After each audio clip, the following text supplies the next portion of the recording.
te souhaite la bienvenue dans Bien avec soi. Le podcast est créé pour te permettre de passer d'une vie subie à une vie choisie, dans la pleine expression de ton potentiel et surtout en toute autonomie. Je suis Marie Perron, coach pénaliste certifiée, et dans ce 22e épisode, nous allons voir ensemble comment résoudre un conflit de manière saine et authentique, de façon à ce que chaque acteur du conflit puisse en sortir serein et soulagé d'avoir été entendu, considéré et respecté. Alors, là, je suis en train de faire une petite balade sous la pluie, parce que j'adore marcher sous la pluie. Ça me procure des petits bonheurs simples quand je rentre chez moi que j'adore déguster et savourer. Donc j'espère que le bruit de la pluie ne va pas trop se faire entendre dans le micro. Je me suis planquée sous un Porsche pour pouvoir te parler. Et j'avais envie de partager avec toi une idée que j'ai eue en marchant. Je pense que comme moi, tu vis aussi ces moments où tu te dis que tu vas penser à rien et finalement tu as plein d'idées. Donc tout ça pour dire que cet épisode cette fois-ci ne sera pas scripté. Et ça me fait du bien puisque j'ai l'impression en ce moment que toute ma vie est scriptée et donc j'ai envie de faire de plus en plus appel à un peu plus de légèreté et de créativité. Donc écoute, je vais me laisser aller à ce qui passe. Donc on va être dans le flow. Pas forcément donc scripté, pas forcément guidé, pas forcément réfléchi à l'avance.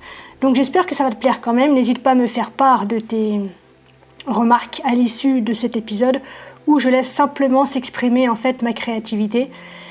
Bref, à mesure que j'accompagne et que je me développe personnellement, je suis de plus en plus accro à cette idée que la vie est une expression, une manifestation en fait de notre capacité créative à chacun et chacune d'entre nous. Pour moi, tout ce qui survient dans nos vies, toutes les expériences auxquelles nous sommes confrontés est le fruit en fait du développement, de la manifestation de notre créativité. Mais je pense que tu le sais comme moi, la vie ce n'est pas un long fleuve tranquille. Et sur ce chemin de créativité, il est inévitable que des défis se présentent, donc comme par exemple des conflits.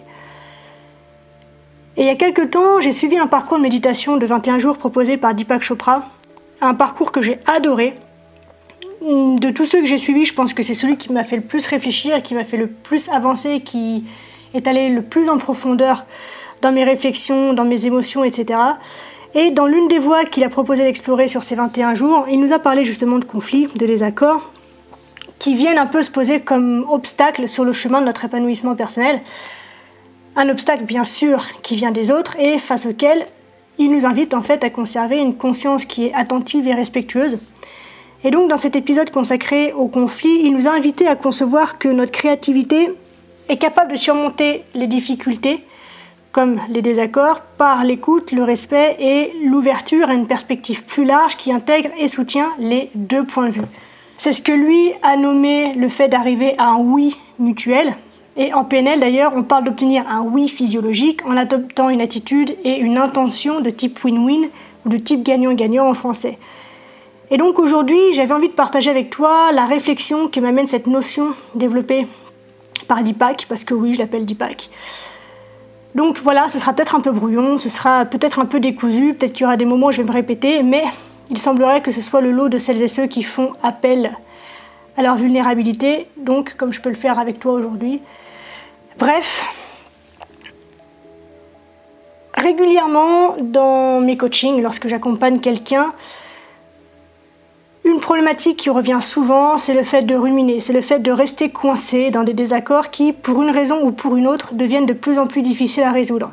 La raison à ça, c'est qu'on aborde très souvent, pour pas dire à 99% du temps, le désaccord depuis le positionnement de l'ego. Et dès lors que l'on aborde un conflit du point de vue de l'ego, il y a forcément une opposition, une dualité qui se met en place entre une personne qui a raison et l'autre qui, du coup, forcément doit se tromper. Et dès que l'on reste, en fait, dans cette posture-là, dans cette dualité-là, c'est sûr et certain que plus la relation va avancer, plus la conversation va évoluer, plus l'un et l'autre des protagonistes va se sentir coincé.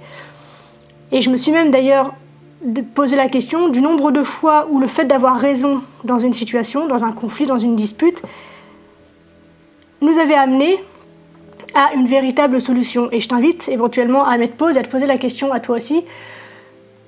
Dans toutes les disputes où tu as eu envie de camper sur tes positions, où tu as eu envie de prouver que c'est toi qui avais raison. C'est-à-dire dans à peu près toutes les disputes que l'on peut avoir avec notre entourage avant de mettre de la conscience sur ce qui se passe chez nous et chez les autres. Combien de fois le fait d'avoir raison a réellement abouti à une solution qui soit appréciable tant pour toi que pour la personne avec qui tu te disputais. Si tu es honnête avec toi et si tu es honnête avec moi sur ce coup-là, tu seras capable d'admettre que on va pas dire jamais, ce qu'il faut jamais dire jamais, paraît-il, mais que très rarement. C'est très rare que lorsque l'on campe sur sa position, alors on a la satisfaction égotique justement d'avoir eu raison, mais quelle solution avons-nous réellement trouvé au conflit qui nous animait tous les deux ? Aucune, ou aucune qui soit suffisamment satisfaisante pour les deux parties, ou qui soit encore durable. Écartelé a une façon très juste, je trouve, de définir l'ego, enfin de parler de l'ego. Il nous dit en gros que l'ego aime se tromper pour avoir raison. Puisque avoir raison, ça nous place dans une position de supériorité morale imaginaire par rapport à la personne qui est jugée. L'ego fait ça parce qu'il a cette incroyable capacité de tout prendre personnellement. Et dès lors que l'ego est mis en première ligne, on vit des émotions qui sont désagréables, qui nous submergent d'un seul coup, et on développe vite une posture de défense. Quand on est sur la défensive, c'est parce que c'est notre ego qui répond en fait à l'attaque d'un autre ego. Et donc ce sont des combats d'ego, des combats de coq, comme on peut dire, qui n'aboutissent absolument à rien, si ce n'est à un peu plus de souffrance chaque jour pour chacune des deux parties. Et face à ça, Eckhart Tolle, une fois de plus, pose une excellente question que je trouve vraiment très intéressante de se poser quand on est face à une situation où finalement la conversation n'évolue pas parce que chacun campe sur ses positions, chacun souffre et donc chacun est le nez collé sur ses souffrances sans s'ouvrir à l'autre. La question qu'il nous invite à nous poser est la suivante: est-ce que c'est vraiment la vérité que l'on défend ? Derrière cette question, il y a cette idée que la vérité, par ce qu'elle est, n'a pas besoin de défense. Donc en réalité, si on fait 2 pas en arrière pour observer toutes les fois où on a prétendu défendre la vérité, en vérité, c'est nous que l'on défend. Ce sont nos besoins que l'on défend, ce sont nos souffrances que l'on défend, c'est notre point de vue que l'on défend, c'est notre histoire que l'on défend. Donc finalement, ce que l'on défend, c'est l'illusion de nous-mêmes. Puisque l'expérience que nous faisons du monde n'est autre que celle que nous proposent nos perceptions. Des perceptions qui sont biaisées par des mécanismes automatiques développés par le cerveau pour faciliter la gestion de toutes les informations que l'on peut absorber dans une journée, dans une vie.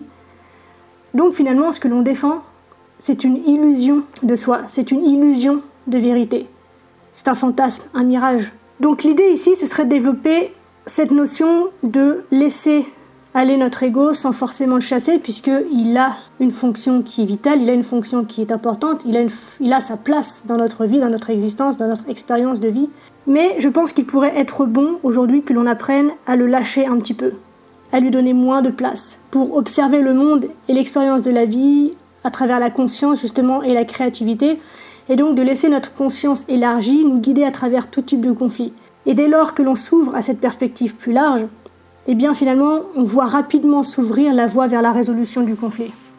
Et on a l'impression d'être face à une espèce de charabia ou d'être face à quelque chose de compliqué, mais en réalité, je suis pas sûre que ce soit si difficile que ça. C'est difficile tant qu'on reste dans le positionnement de l'ego.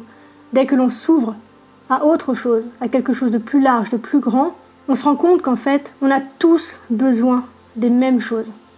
On a tous besoin de se sentir en sécurité. On a tous besoin de se sentir plein d'espoir. On a tous besoin de se sentir accepté. Et on a tous besoin de se sentir capable de nous exprimer pleinement, librement, authentiquement. Et la présence de l'autre est indispensable à tout ça, contrairement à ce que l'on peut croire. Le self-made man n'existe pas. On a tous eu besoin d'une main tendue. On a tous eu besoin de se percher sur les épaules de géants, pour reprendre l'expression de je ne sais plus qui, pour pouvoir avancer, pour pouvoir développer une vision du monde qui nous a permis d'aller plus loin, d'aller plus haut.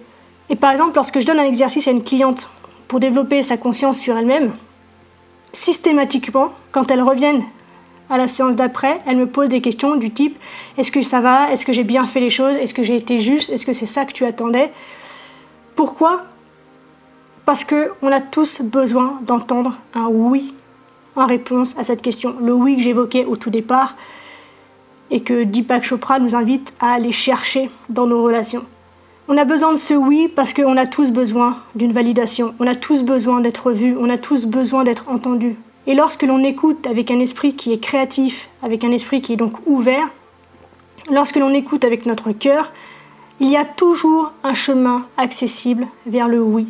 Et donc globalement, l'idée que je retiens aussi de cet épisode, c'est qu'il y a deux façons d'examiner les désaccords et les conflits lorsqu'ils surgissent. La première, c'est de le voir comme un obstacle à l'obtention de ce que l'on veut. Et la seconde, c'est de le considérer comme un ferment créatif, ou disons une étape où se préparent des solutions qui satisferont tout le monde, ou en tout cas autant de personnes que possible. Et lorsque ce processus est négatif, eh bien l'un et l'autre des parties se sentent contraintes, se sentent intimidées, se sentent manipulées, alors que lorsque le processus est créatif et donc positif, on ressent un soulagement et une satisfaction qui est mutuelle. Et donc tu l'auras compris, le fait d'adopter une attitude créative face aux désaccords de la vie nous ouvre les portes de la voie positive. Et qui dit positivité dit pas forcément facilité. Évidemment, une fois encore, il y a toujours des obstacles sur la route vers des vraies solutions, vers une vraie résolution des conflits. Et pour survivre aux creux et aux bosses qui sont sur le chemin, eh bien, on a besoin à la fois d'attention, d'intention et de conscience. Puisque aujourd'hui, lorsque l'on parle de résolution de conflits, souvent on a cette idée que, justement, il faut faire plier l'autre. Il faut qu'on reste campé sur nos positions. Et donc, quand les gens parlent d'arriver au oui, ils ont cette idée derrière la tête que l'autre personne avec qui on est en relation ou en négociation doit être manipulée d'une manière ou d'une autre pour qu'elle se déplace. Ce qui veut dire en fait que souvent, on agit dans le but de faire adhérer l'autre à notre point de vue et donc de le faire abandonner ce qui est véritablement important pour lui. Et donc, en quelques mots, on agit pour que ce soit l'autre qui change. Le problème, c'est que ça conduit à un faux oui, un oui qui est égoïste et qui, la plupart du temps, génère une nouvelle dualité dans le sens où il y a une partie qui est gagnante de la négociation ou du conflit et une partie qui est perdante. Et la meilleure façon de gagner une bataille, comme le disait Sun Tzu dans l'art de la guerre, c'est de faire en sorte qu'il n'y ait aucun mort des deux côtés. Alors que là, il y a le vainqueur et le vaincu. Et donc forcément, à l'issue de cette bataille, il y a un petit goût d'inachevé, il y a un petit goût d'insatisfaction. Et donc finalement, un oui véritablement positif ne se produit que lorsque les deux côtés se sentent égaux, que lorsque les deux côtés se sentent compris, entendus et respectés. Et cette égalité n'est pas si difficile à saisir, même lorsque l'on y résiste sur le plan émotionnel, puisque les conditions préalables à la résolution d'un conflit sont que les deux parties se sentent respectées. Il faut que les deux parties se sentent écoutées. Il faut que les deux parties se sentent comprises et il faut donc que les deux parties aient eu le droit de s'exprimer. Et une fois que l'on a pu laisser libre cours à l'expression de chacun, on doit même ensuite identifier le besoin réel qui a besoin d'être satisfait par l'un et par l'autre évidemment. C'est la base en fait de la CNV, de la communication non violente, où on nous invite à identifier le besoin sous-jacent à une injonction, à un désaccord, à une remarque qui peut être blessante de prime abord, pour trouver un moyen ensemble de satisfaire et de nourrir ce besoin. Et une fois encore, c'est une tâche qui demande de l'écoute, qui demande de l'empathie et une intention bienveillante à l'égard de l'autre et de la relation, puisque il est très rare que l'on sorte pour crier nos besoins sur tous les toits, et il est même rare encore aujourd'hui que l'on sache nous-mêmes de quoi est-ce que l'on a besoin. Et donc c'est aux autres, c'est à nous d'aider l'autre à trouver ce dont il a besoin et ce qu'il défend en campant sur ses positions. Et pour ça, on a besoin de créer ensemble, et pour l'un et pour l'autre, un espace qui soit authentique, un espace qui donne confiance, un espace qui soit sécurisant pour les deux. Puisqu'il est possible, et c'est souvent le cas, que l'on se retrouve face à une personne qui se sent méfiante, qui se sent peut-être trop jugée, qui a peur d'être jugée, ou qui peut-être a une trop faible estime d'elle-même, donc qui est trop peu sûre d'elle pour révéler ce dont elle a vraiment besoin, ce qui est réellement en jeu pour lui en fait dans ce conflit. Et là, une fois de plus, la notion de besoin, c'est loin d'être un mystère. Il suffit de taper besoin sur Google pour trouver X façons de les reconnaître, de les identifier et de les nourrir. Et sans même avoir besoin de Google, en étant ouvert à l'expérience de la vie, en étant ouvert à notre expérience personnelle à nous, plus on a de connaissances de soi-même, plus on a de connaissances de l'autre. Donc, au fur et à mesure que ta conscience s'élargit grâce à ta progression sur la voie de ta reconnexion, tu deviendras de plus en plus intuitif sur ce que les gens autour de toi ont réellement besoin. Mais pour te faire un petit topo, les catégories de base des besoins sont en tout premier lieu le besoin de se sentir en sécurité, ensuite le besoin de ressentir que l'on est valorisé sur le plan matériel, que l'on s'élève au-dessus de la simple subsistance, vient ensuite la nécessité et le besoin d'être accepté, d'être valorisé par les autres. Ensuite, on retrouve le besoin de s'exprimer, donc de trouver sa place dans quelque chose de plus grand. Et enfin, on retrouve le besoin d'être aimé et d'être apprécié avec une considération intime. Si tu veux un peu plus de détails sur la notion de besoin, tu peux te référer à l'épisode 13, si je ne me trompe pas, parce que j'ai pas de notes sous les yeux du coup, mais il me semble que c'est ça. Tu peux te référer à l'épisode 13 du podcast où je te présente en long, en large et en travers la pyramide des besoins de Maslow, qui est une excellente base pour commencer à avancer sur une nouvelle voie qui est celle de la résolution de tes conflits internes par la satisfaction de tes propres besoins et donc de ceux des autres. Et finalement, en fait, quand deux personnes arrivent à ce fameux oui, cela signifie que un ou plusieurs de ces besoins ont été satisfaits des deux côtés. Et c'est ça qui est important.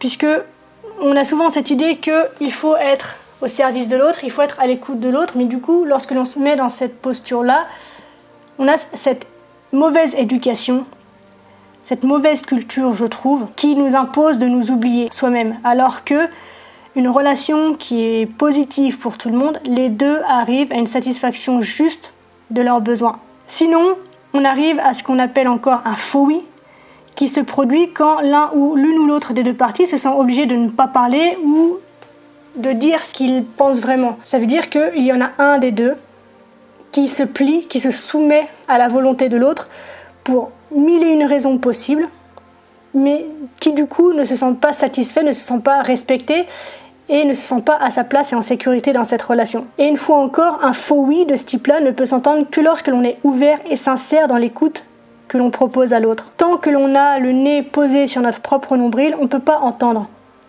ce que l'autre ne dit pas, justement. Et ce faux oui, il se trouve beaucoup plus dans le non-verbal que dans les mots que la personne nous propose. Et donc, lorsque l'on est en conflit avec quelqu'un, c'est pas les mots qu'il faut écouter en premier, qu'il faut recevoir en premier. C'est tout le reste. C'est tout ce qui ne se dit pas, c'est tout ce qu'il y a entre les lignes. C'est tout ce qu'on n'entend pas, mais que l'on ressent, que l'on voit de loin, que l'on devine, que notre intuition met en lumière dans notre esprit. Et lorsque l'on propose cette posture d'écoute et d'accueil de l'autre, alors on se retrouve dans un espace où les autres te donnent le meilleur d'eux-mêmes, puisqu'ils se sentent en sécurité avec toi, puisqu'ils sont convaincus qu'ils peuvent avoir confiance, et parce qu'ils voient que tu t'intéresses vraiment et pleinement à eux. Ils ont cet espace qui leur est dédié dans votre relation. Et lorsque toutes ces conditions sont remplies, alors les désaccords deviennent l'étincelle pour passer à un niveau plus élevé de oui, qui amène tout le monde à un sentiment de gagner quelque chose dont il a réellement besoin. Et lorsque l'on en arrive à ce moment-là, eh bien généralement le conflit est apaisé. Et l'idée que j'ai envie de te transmettre au-delà de tout ça, c'est que on a tous ce désir, et c'est normal, que nos propres besoins soient satisfaits, mais c'est bien plus beau et bien plus épanouissant d'être celui ou celle qui donne aux autres ce dont ils ont besoin. Et lorsque l'on arrive à passer ce cap de pouvoir tourner son regard vers l'autre, mais grâce au fait d'avoir d'abord tourné son regard à l'intérieur de soi, qui est généré par cette transition, en fait, c'est juste incroyable. Et lorsque l'on est capable de donner à l'autre ce que l'on a été capable de se donner à soi, on atteint un niveau de conscience, de bonheur, de partage, de joie et de bien-être au quotidien qui est juste incroyable. Et à mon sens, c'est de cette façon-là que l'on peut former un monde meilleur, un monde plus juste au niveau de la conscience illimitée. Et je suis convaincue qu'au vu de ce qui se passe en ce moment, au niveau planétaire, on a de plus en plus besoin de cette confiance, de cette conscience et de cette ouverture à l'autre. Il y a des conflits qui pètent de partout. On n'a plus accès à cette tranquillité puisque lorsque l'on rentre chez soi en disant « Ouf, je suis rentré à la maison, le conflit a cessé », non. Parce que lorsque l'on allume la télé, lorsque l'on allume les réseaux sociaux, le conflit continue. Et on a de plus en plus besoin de cette capacité à se poser, à s'ouvrir à l'autre, à accueillir l'autre, à continuer de s'écouter quand même, et à trouver ensemble des solutions qui soient bienveillantes et qui soient constructives pour tout le monde. Donc, j'ai envie de te proposer pour cette semaine un défi, un fil conducteur d'introspection et d'évolution. Je pense que tu le devines, mais du coup, ce que je te propose, c'est cette semaine, face à chaque désaccord que tu vivras, que tu verras surgir, quelle que soit sa nature et sa taille, entre guillemets, je t'invite à faire en sorte justement de conserver cet état de conscience pour obtenir un oui qui soit sincère, qui soit authentique et qui soit partagé avec la personne qui semble être en opposition avec toi. Et c'est génial parce que lorsque l'on dépasse vraiment cette notion de conflit et donc cette notion égotique, on se rend vraiment compte de la puissance de n'importe quelle relation. Ça peut être avec quelqu'un que tu rencontres à la caisse du supermarché ou dans la rue. Ça démarre par un conflit et lorsque l'on apaise ce conflit, on se rend compte que chacun a un message incroyable pour l'autre. Chacun dispose d'une richesse à offrir à l'autre. Et finalement, chaque rencontre, chaque expérience avec l'autre est un trésor, est une richesse qui se multiplie lorsqu'on la partage. Donc, je t'invite simplement cette semaine à ouvrir ta conscience, à ouvrir ton cœur pour accueillir l'autre et les besoins qu'il manifeste et qu'il a besoin de voir nourris. J'ai envie de te laisser avec une citation de Sue Patton-Tuele, je ne sais pas comment ça se dit, c'est une auteure en développement personnel que j'aime beaucoup, qui est la suivante: l'écoute profonde est miraculeuse pour l'auditeur et l'orateur. Quand quelqu'un nous reçoit avec une écoute ouverte, sans jugement et intensément intéressé, notre esprit se développe. Et donc, je t'invite cette semaine et pour tous les autres jours de ta vie à développer cet état d'esprit qui se développe ensemble. Donc voilà, je te laisse là pour aujourd'hui. J'espère que tout ce beau discours n'était pas trop décousu ou pas trop bizarre, que tu as pu y déceler une idée, une étincelle, une pépite qui soit intéressante pour toi. J'espère du fond du cœur ça va te permettre de pouvoir résoudre peut-être un conflit que tu as depuis un moment, une situation dans laquelle tu te sens bloqué avec une personne. Si c'est le cas, si ce que j'ai partagé aujourd'hui t'inspire, si ça t'aide, si tu penses que ça peut aider quelqu'un que tu aimes, que tu vois bloqué dans une relation qui lui fait du mal depuis trop longtemps, eh bien n'hésite pas à lui partager cet épisode, à en discuter avec elle, à l'accueillir, à l'écouter, à chercher avec elle une solution pour répondre à ses besoins tout en répondant aux besoins de la personne avec qui elle est en opposition. Et je t'invite également, je te demande même également de laisser un commentaire, laisser peut-être les 5 étoiles si tu m'écoutes sur iTunes, pour faire comprendre à tous ces algorithmes que l'épisode était intéressant, que bien avec soi est quelque chose qui fait du bien, que l'on a besoin d'écouter et que l'on a envie de diffuser à un peu plus de monde. Je te remercie du fond du cœur si tu fais cette action pour m'aider, pour me soutenir. Ça me fait extrêmement plaisir, ça me fait chaud au cœur et merci pour ceux qui le font. Comme d'habitude, n'hésite pas à réécouter cet épisode pour en saisir toutes les notions. Si tu veux voir les notes du podcast, puisque en plus aujourd'hui c'est un peu décousu et pas forcément scripté, je ferai en sorte de récupérer, de mettre à l'écrit tout ce que je t'ai raconté aujourd'hui. Tu pourras donc le retrouver sur marieperron.com/podcast/P22 puisque nous sommes dans l'épisode 22. Et je te laisse là, on se retrouve très vite, la semaine prochaine en fait, dans l'épisode 23. Je t'embrasse, je te souhaite une excellente semaine et je te dis à la revoyure.